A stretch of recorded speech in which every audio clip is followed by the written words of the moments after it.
Okay, our first chapter in our first paper is real numbers. Already we have come across real numbers yesterday itself, like in the previous class. What are real numbers?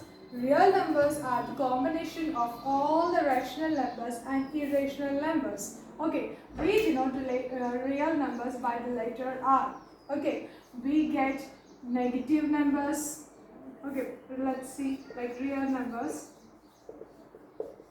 We get negative numbers, positive numbers, like both are integers. Okay, rational numbers, which are written in the form of p by q. Irrational numbers,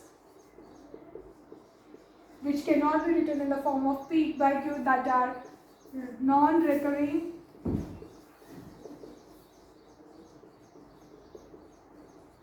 and non-terminating.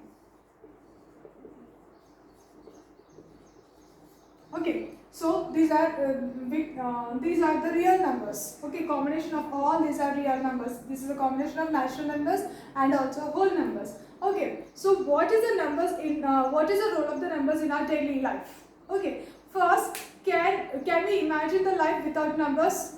Okay, since the day we are born to we come across different situations where the numbers are very much useful. Okay, let us go into the textbook. Okay, the first chapter is real numbers. Okay, first introduction is given here.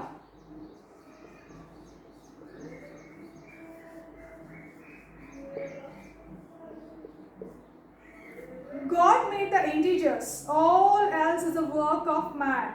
This statement is given by Leopold Kronecker. Okay, what is that?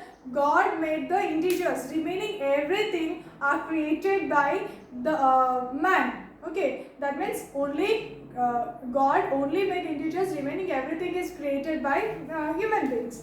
Life is full of numbers. Imagine the moment you are born. Your parents probably noted the time you are born, your weight, your length, and the most important, counted your fingers and toes. From their numbers accompany you throughout life. So here we come across numbers in our daily life. We have seen that. Okay, from when we start using the numbers, since the day we are born. Okay, when we are born, first thing anyone asks is what is the weight of the baby. Okay, how do we measure weight? By using numbers. Okay, we indicate the weight by using numbers. We'll count the fingers. How do we count? By using numbers. We check the height and on what date you were born. That is also based on mathematics. Everything since then, the usage of mathematics starts in your life since your birth. Okay, what are the other contexts where you deal with numbers? In our daily life, we have seen, like, we know we will be using mathematics in many ways. Like, what are the other uses? We use it for counting the days, counting money. Okay, we check dates, everything which comes under mathematics. We use the numbers to tell our age, to keep track of our income, and to find out the savings after spending certain money. We measure our wealth also. So we tell our age by using what? Numbers. My age is dash years. I am dash years old. It is like numbers. We use a number with in that.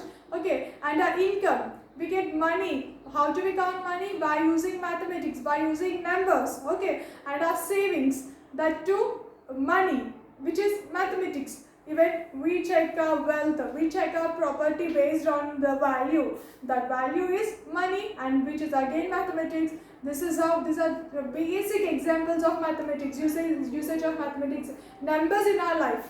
Okay, in this chapter, we are going to explore the notion of numbers. Numbers play a fundamental role within the realm of mathematics. So here in this chapter we are going to learn in deep about numbers, using of numbers. What are the fundamental uses of mathematics in our life? Okay, numbers is found in mathematics. Okay, we will come to see the richness of numbers and delve into the surprising traits. So here we will be learning the richness of numbers, and we will be learning in deep about the numbers and how we got to know in detail.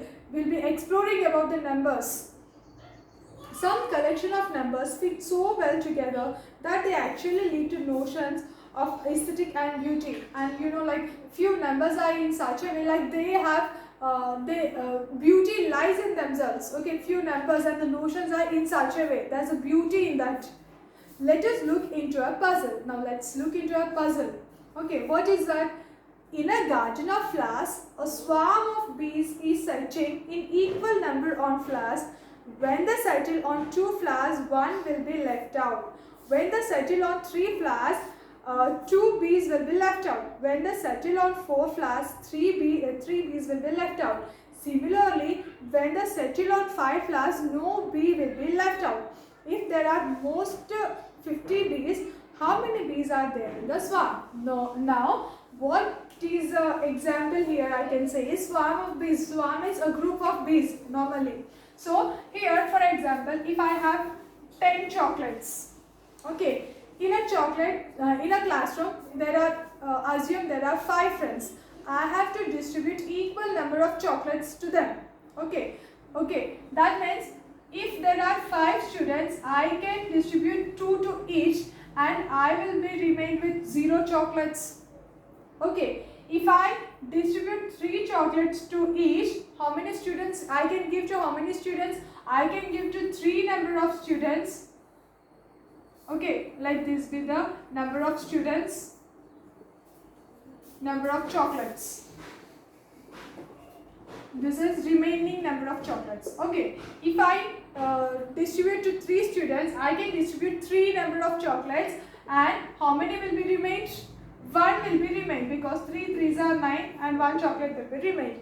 If I want to distribute 1 chocolate to each students, if there are 5 number of same number of students will like 5 number of students will be there, then I'll be getting 5 chocolates will be 5 chocolates will be remained. If I distribute 4 chocolates to each student, then we can distribute 4 chocolates to 2 number of students, and how many will be remained? 2 will be remained. So this is the way here. Okay, and we represent this as A. Let this is equals to A, number of students into number of chocolates, that is B into Q plus what is there? This is a remainder. Okay, A is equals to B into Q plus remainder, where the sum of the number of students, the product of the number of students into number of chocolates plus remaining number of chocolates gives me the total number of chocolates I have. Okay, so this is called as a division theorem, fundamental theorem or division theorem.